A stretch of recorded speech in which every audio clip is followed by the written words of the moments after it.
Hello दोस्तों, स्वागत है हमारे YouTube channel only knowledge for you में। तो इस वीडियो में हम लोग तारों के बारे में जानेंगे, तारों कैसे बनते हैं उसके बारे में जानेंगे, हाउ स्टार्स आर फॉर्म्ड। अगर आप हमारे चैनल पे नए हैं तो वीडियो को लाइक करें और चैनल को सब्सक्राइब करें ताकि इससे जुड़ी हुई और भी आपको वीडियोज़ मिलती।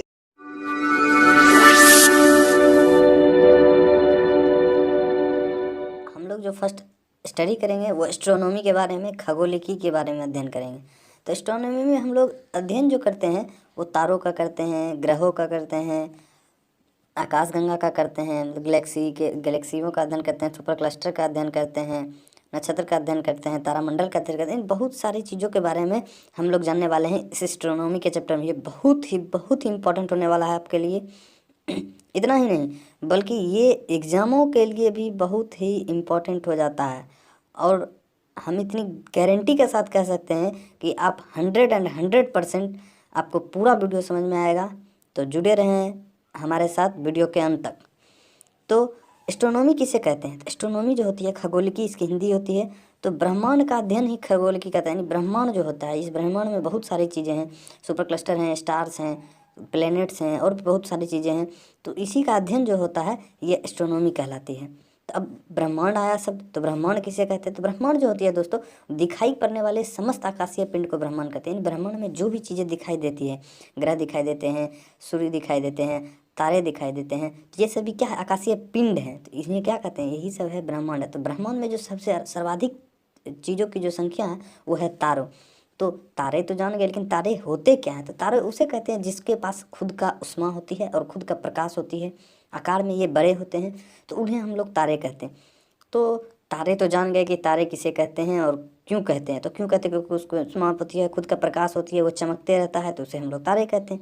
लेकिन तारे बनते कैसे हैं, आइए इनके बारे में जानते हैं। तो तारे जो होते हैं बनते हैं, तो सबसे पहले जो होती है आकाश में जो है विरल गैस होती हैं। विरल गैस होती हैं। जब ये विरल गैस एक गोले में घूमती रहती है, जब ये धीरे धीरे सिकुड़ते एक टाइम ऐसा आता है कि ये निहारिका का रूप ले लेती है, नेबुला का रूप ले लेती है। यानी बादल का जब ये रूप ले लेती है तो निहारिका बन जाती है, उसी को इंग्लिश में नेबुला कहते हैं। तो निहारिका जो होती है ये जब भी सिकुड़ जाते हैं और जब इनमें दहन की क्रिया होने लगती है, इनमें न्यूक्लियर फ्यूजन की क्रिया होने लगती है, तो वो तारे बन जाते हैं। जब इनमें दहन प्रारंभ होने लगती है निहारिका में, तो वह तारे बन जाते हैं। तो तारे जो होती है ये प्लाज्मा अवस्था में होती है। तारे जो होती है हमारे प्लाज्मा अवस्था में होती है। तो यहाँ हम लिख देते हैं कि तारे जो होती है प्लाज्मा अवस्था में होती है। इसमें जो है हाइड्रोजन का हीलियम में संलयन होता है, न्यूक्लियर फ्यूजन होता है। तो हाइड्रोजन का जो है हीलियम में संलयन होता है, न्यूक्लियर फ्यूजन होता है। तो तारों का रंग जो है, देखते हैं कि तारों का रंग किस पर निर्भर करता है। तारों का रंग जो होता है उनका जो बाहरी का जो पृष्ठ होता है, ये पृष्ठ का ताप पर जो है तारों का रंग निर्भर करता है।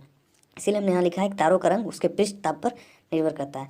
कब कैसा रंग रहेगा इसके बारे में जानते हैं। तो लाल रंग तभी होगा जब उसका नॉर्मल टेम्परेचर होता है। नॉर्मल टेम्परेचर एस्ट्रोनॉमी में नॉर्मल कोई भी चीज़ें जो होती है वो हज़ारों में लाखों में होगी, ना कि जो है 2-4 डिग्री सेल्सियस 10 डिग्री सेल्सियस। तो नॉर्मल जो टेम्परेचर होगा वो लाल रंग, जब नॉर्मल टेम्परेचर होगी तो तारे जो होंगे वो लाल रंग के होंगे और उसका मिनिमम जो टेम्परेचर लगभग 6000 डिग्री सेल्सियस होगा।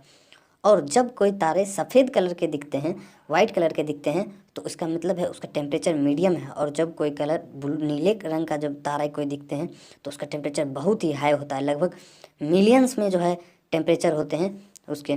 तो अब तो जान गए कि तारे कैसे बने, तारे किस प्रकार जो है तारे का जो है रंग निर्भर करता है, कलर निर्भर करता है, ये भी जान लिए। तो एक दिन ना एक दिन ऐसा आता है कि तारे का भी अंत होता है, तो उसके बारे में जानते हैं। तो तारे का जो अंत होता है, सबसे पहले तारे जो होते हैं वो तारे का हाइड्रोजन का हीलियम में संलयन होते रहता है।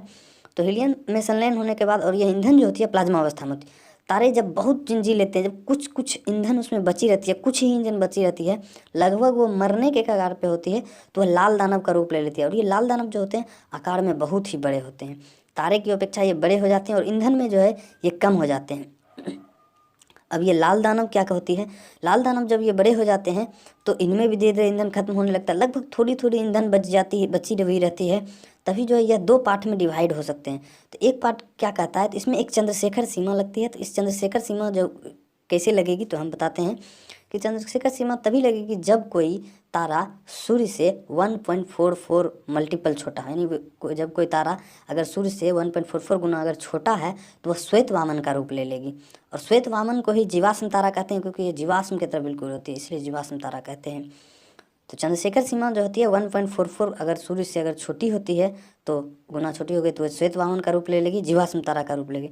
और ये श्वेत वामन जो है जब ये इसकी एनर्जी पूरी खत्म हो जाएगी, ईंधन इसमें पूरा खत्म हो जाएगा, तो काला वामन का रूप ले लेगा, जिसे ही हम लोग ब्लैक होल कहते हैं। ब्लैक होल की डेंसिटी इतनी अधिक होती है, इतनी अधिक होती है कि प्रकाश भी एक ओर से लाइट दूसरे ओर नहीं पहुंच पाती है, तो उसे काला वामन का रूप ले लेती है।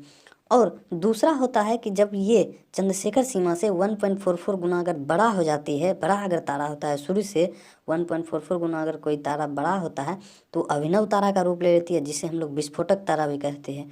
और एक समय ऐसा आता है कि ये घूमते घूमते घूमते घूमते ईंधन खत्म करते करते ये विस्फोट कर जाती है, ब्लास्ट कर जाती है बम की तरह। और ये जब ब्लास्ट होती है तो इनका मेनली जो होता है 4 तरीक़ों से ये अपने आप को समाप्त कर सकती है। तो वो फर्स्ट जो होती है वो न्यूट्रॉन तारा बन सकती है, जिस पर कोई भी चार्ज नहीं होता है। सेकंड जो है पल्सर बन सकती है। थर्ड जो होता है क्वेसर बन सकता है, या ब्लैक होल। यानी कि इन सभी में जो है इनका मरना तय है, या तो किसी भी चीज़ में इन चारों में मरना इनका तय है। तो न्यूट्रॉन भी बनेगी तो भी ब्लैक होल बन के अंत में ये समाप्त हो जाएगी, पल्सर भी बनेगी तो अंतिम में ये समाप्त हो जाएगी, और क्वेसर भी बनेगी तो समाप्त हो जाएगी। उम्मीद है कि आपको तारों का निर्माण समझ में आया होगा, तारों का अंतिम स्टेज समझ में आया होगा। तो मिलते हैं अगले वीडियो में। धन्यवाद।